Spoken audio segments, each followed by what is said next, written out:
If you've ever struggled with lifeless, compacted soil that repels water, repels worms, and refuses to support healthy plant growth, then you're not alone.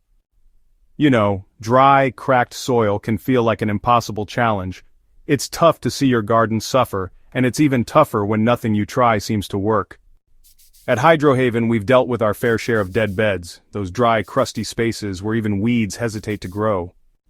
But that changed when we adopted one of the simplest, most effective soil revival strategies we've ever tested, the 3-layer mulch system.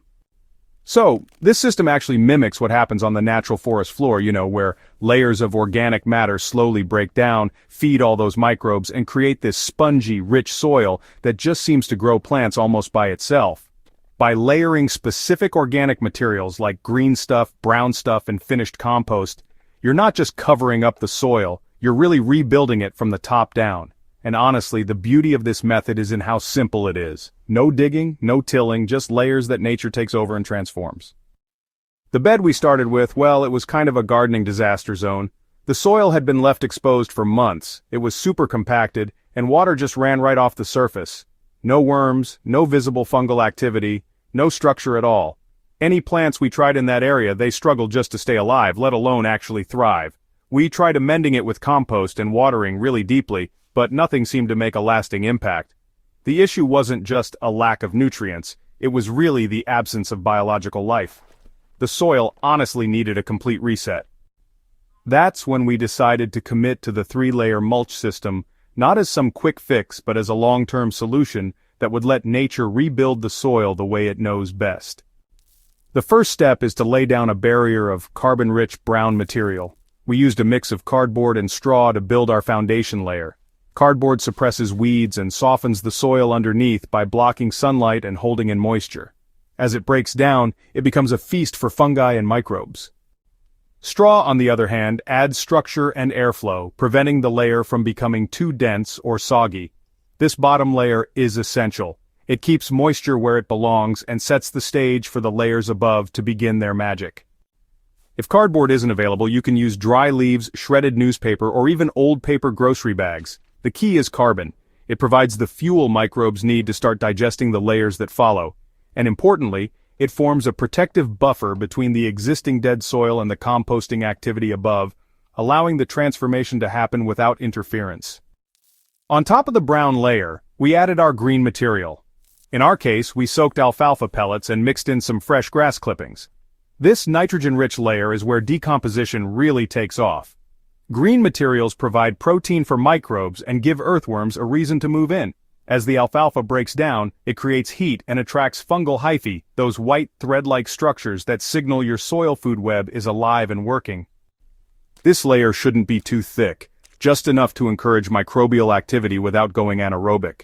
The nitrogen from the green material reacts with the carbon below, kicking off a balanced composting process right in place. Think of this as the gut of the system. It's where energy is released, matter is broken down, and life starts to return to the soil. The final layer is a generous topping of finished compost. This is the crown jewel of the system. What seals in the moisture, stabilizes the decomposition process, and introduces the final wave of microbial diversity. Compost acts like a sponge, soaking up water from above and slowly releasing it downward through the mulch layers. It also provides immediate nutrients to any plants in the area, making it a viable growing space while the lower layers continue to transform. So, compost really does act like a sponge. It helps retain moisture, which is just fantastic for your garden. We used homemade compost from kitchen scraps and garden trimmings, but honestly, any good quality compost will do. What matters most is that it's fully decomposed and teeming with microbial life. Within just a few days of applying this top layer, we noticed a dramatic difference in soil moisture retention.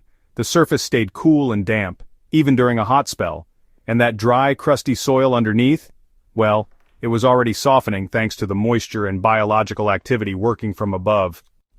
Within about 2 weeks, we saw signs of life. Tiny mushrooms popped up after rain, which is a clear sign of fungal growth. Earthworms returned, digging tunnels under the cardboard and through the decomposing straw.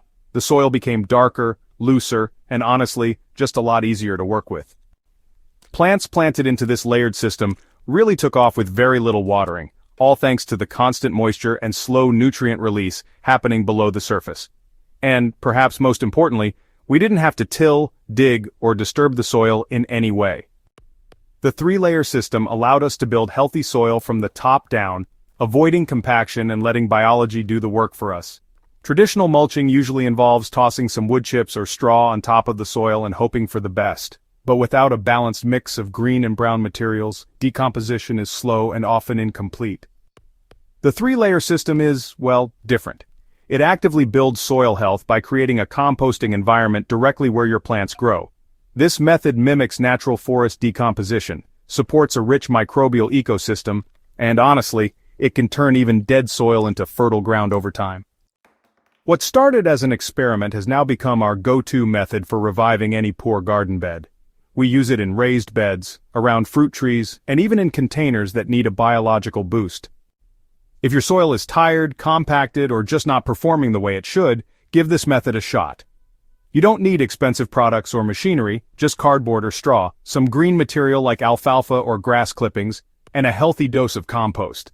Layer it on, water it in, and let nature take it from there. If this guide helped you, make sure to subscribe to Hydrohaven for more tried and true techniques that bring soil back from the brink. And don't forget to share this video with friends who've been battling poor soil.